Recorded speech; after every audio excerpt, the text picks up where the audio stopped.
మత్స్య సంపద పెరిగింది, గంగపుత్ర సోదరులకు లాభం జరిగింది, ముదిరాజ్ సోదరులకు లాభం జరిగింది. తప్పకుండా నేను వారిని కోరుతా ఉన్నా, గౌరవ ముఖ్యమంత్రి గారిని. మీరు చెప్పారు బీసీ డి నుండి ఏకి మారుస్తామన్నారు, ఇంకా ఫిషరీస్ని ఎక్స్పాండ్ చేస్తామన్నారు. తప్పకుండా చేయండి, వీల్ వెల్కమ్ ఇట్. బీసీ కులగణన పూర్తి చేస్తామని చెప్పారు, తప్పకుండా చేయాలని చెప్పి నేను వారిని రిక్వెస్ట్ చేస్తా ఉన్నా. స్థానిక సంస్థల ఎన్నికల గురించి వింటా ఉన్నాం. మరి బీసీ కులగణన పూర్తి చేసి పెడతారా, ముందే పెడతారా, ఎప్పుడు ప్రారంభిస్తారు కులగణన? ఎందుకంటే పోయిన సెషన్లో మీరు చెప్పారు, ఇప్పటివరకు ప్రారంభం కాలేదు.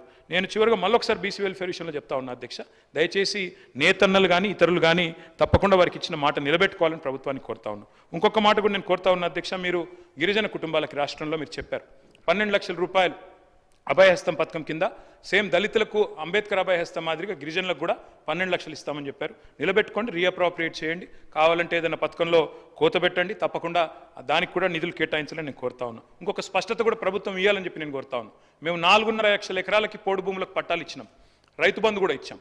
మరి మీరు రైతు భరోసా కంటిన్యూ చేస్తారా చేయరా ఆ పోడు భూములకు దయచేసి చెప్పాలని చెప్పి కూడా నేను కోరుతా ఉన్నాను. మీరు చెప్పారు గిరిజన విద్యార్థులకు 10th పాస్ అయితే 5,000, ఇంటర్ పాస్ అయితే 10,000, డిగ్రీ పీజీ పాస్ అయితే 25,000 ఇస్తామని చెప్పి మేనిఫెస్టోలో చెప్పారు. తప్పకుండా దాన్ని కూడా నిలుపుకోవాలని చెప్పి నేను కోరుతా ఉన్నాను. మైనారిటీల విషయంలో మీరు చెప్పారు మీరు 6 నెలల్లోనే కులగణన పూర్తి చేస్తామన్నారు. కంప్లీట్ చేస్తున్నా సార్, ఇంకో 15 మినిట్స్లో కంప్లీట్ చేస్తాను సార్.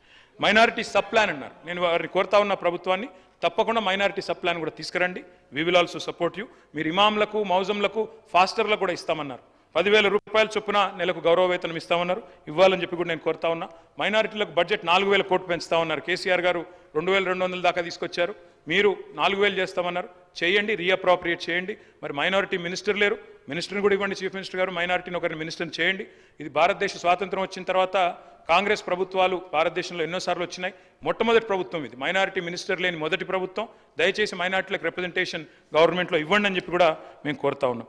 ఇంకొక మాట కూడా నేను కోరుతా ఉన్నా అధ్యక్ష, నేను మళ్ళీ కోరుతా ఉన్నా, ఇందాక సీఎం గారు లేరు, వారిని నేను కోరుతా ఉన్నా అధ్యక్ష, మనము మన రాష్ట్రాన్ని ఖర్చు చేయకూడదు.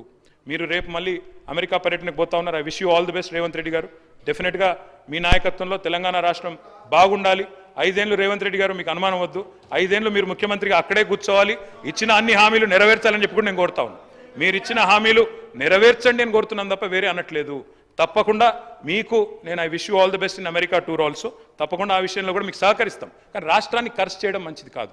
రాష్ట్రం దివాలా తీసిందని, రాష్ట్రం బాగాలేదని ఇందాక మీరు రాకముందు చాలా చెప్పాను నేను.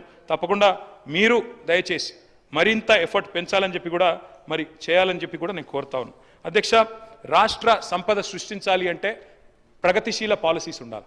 ఇప్పటిదాకా కొత్త పాలసీస్ రాలేదు. I'm sure the government is working. I'm not at all disputing that they are not working, they are working hard. కొత్తగా గవర్నమెంట్లోకి వచ్చారు, చిన్న వయసులో వారికి అవకాశం వచ్చింది. తప్పకుండా ముఖ్యమంత్రి గారు కానీ మంత్రులు కానీ కష్టపడుతున్నారు. మంచి పాలసీలు తెండి, we welcome it. Skill university అన్నారు, వీల్ వెల్కమ్ ఇట్.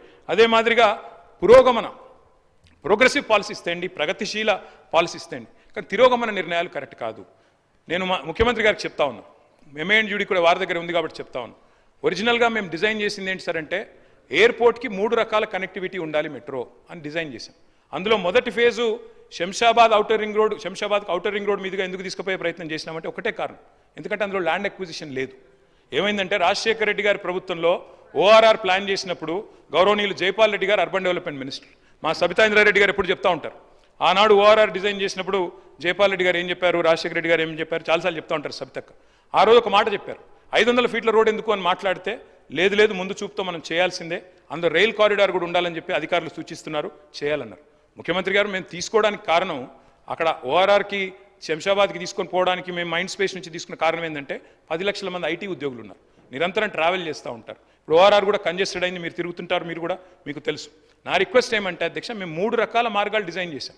ఒకటి మైండ్ స్పేస్ నుంచి శంషాబాద్ దాకా, రెండవది ఫలక్ నుమా మీదుగా డైరెక్ట్గా ఎయిర్పోర్ట్కి, ఈరోజు వారు ఏదైతే P7 రోడ్ అంటున్నారో దాని మీదుగా, 3వ మార్గం కూడా హయాత్ నగర్ నుంచి అటు నుంచి కూడా తీసుకోవాలనుకున్నాం. మాకేం అభ్యంతరం లేదు, మీరు రద్దు చేశారు, సరే మీ ఇష్టం, ప్రభుత్వం మీది, మీరు నడపండి, మేము వద్దనట్లేదు. కానీ మేము తీసుకున్న దానికి కారణం చెప్తా ఉన్నాం ముఖ్యమంత్రి గారికి. ఓఆర్ఆర్ మీద అయితేనేమో రైల్ కారిడార్ ఆల్రెడీ ఉండింది, 0 ల్యాండ్ అక్విజిషన్ ఫాస్ట్గా చేయొచ్చు, 2 ఏళ్లలో కంప్లీట్ చేయొచ్చు. ఎందుకంటే ప్రభుత్వంలో ఉన్న వాళ్ళు ఏమైనా ఏం కోరుకుంటాం అధ్యక్ష, ప్రజలతో